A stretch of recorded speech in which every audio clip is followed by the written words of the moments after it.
Friends. Welcome to today's edition of Bible Chat and Clean. Thank you, friends, for tuning in. I truly always appreciate you for just getting a chance to watch my videos. I thank you so much for being loyal to this channel, and I continue to pray that God blesses you and grants you peace in your lives, and that He will give you the strength in areas where you feel weak and discouraged. In today's video, I decided to clean out my cupboards, and it was a task that, in my head, it seemed like, easy, walk in the park. But to my surprise, it took me 2 days.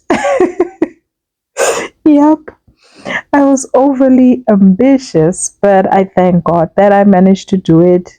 And I did do a little bit of reorganizing and also just getting rid of things that didn't make sense. You know how it is. We just have plates that maybe are broken. Just, the juice bottle doesn't close properly or have a lid. So it was an appropriate time to get rid of stuff like that. And I would encourage you to go ahead and do so, and you'll be surprised the amount of junk you'll have in your cupboards. So when you get a chance, go ahead and tidy them up.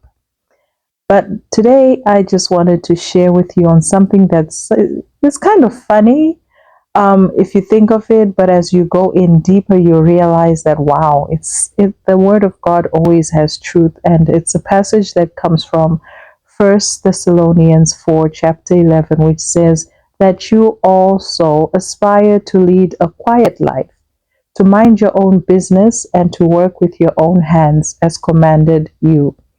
So that you also, meaning that there was previously certain or an instruction given, but on top of that instruction, we're encouraged to live or lead a quiet life. And so this simply means that we should have an aspiration, or we should have ambitions in life, and that while doing so, we should aspire to live and to lead a quiet life. The quiet life contradicts the successful modern attraction to entertainment and excitement. When it's an addiction, the love of entertainment and excitement damages our spiritual and cultural life. So as much as we want to be informed, as much as we want to be in the know, and we want to experience all this glam and, just enjoyment, we have to be very careful. And the things we have to be careful of is to be careful not to make our love for self-pleasure become our God. We also have to be careful not to worship celebrities and model our lives through them without considering any consequences or the Word of God. We also have to be careful to not focus on the news, on entertainment, and on programs, diluting value of the report of the Lord. The Bible asks us, whose report shall you believe? And so at times when we consume too much information of the world, our focus and our view of the Word of God becomes diluted. We have to also be careful to not dwell or to live in the moment, drifting away from God's plan for our lives. So statements like, I'm just doing life, we should desist from that and be able to know that as Christians, there is a model of life that God requires from us. Living a quiet life will help us become more aware of God, and with a goal to build a relationship with Him. Minding our own business refers to not meddling in the lives of other people. There's a great difference between Christian duty, where you're putting other people's needs first, and then that busybody compulsive itch to put people right. So when you're always around people, there's always going to be that situation where you're either putting their needs first, or you're trying to correct them, trying to find out. So you have to be careful. Now, Paul doesn't refer to all of this for us to live disconnected from the world, disconnected from family and friends, but he was correcting the idle triviality which makes men open disturbers of peace, when they ought to live or to lead a quiet life at home. And then the other part tells us that we are to work with our own hands. We must recognize the dignity and the honor of work.